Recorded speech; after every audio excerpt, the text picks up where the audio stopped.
She led with integrity and with courage.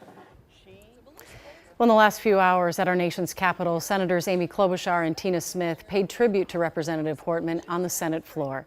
Adriana D'Alba joins us with how they're being remembered and the calls for change. Yeah, tonight in Washington, lawmakers are demanding more protection following the deadly shootings that targeted state lawmakers. The two senators from Minnesota honored Melissa Hortman and her family on Capitol Hill while bringing renewed urgency to rising threats.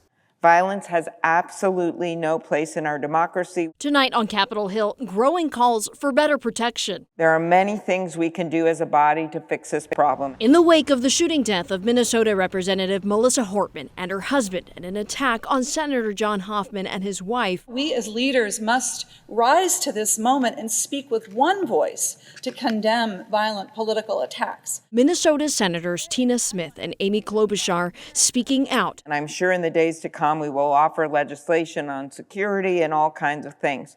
But we don't need to pass a law for people to turn down the rhetoric. Tuesday, security officials briefed Congress. The FBI and Capitol Police say threats against members of Congress are rising sharply, nearly 9,500 just last year, the highest number since 2021.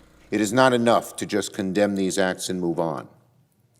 We need to recognize something needs to change.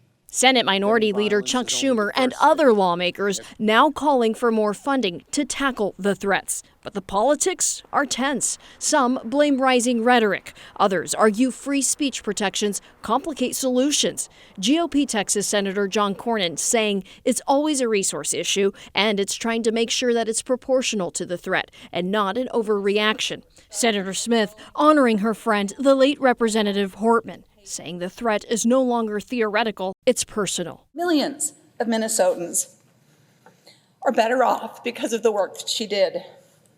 And may we all find a way to recover and be better after these terrible attacks.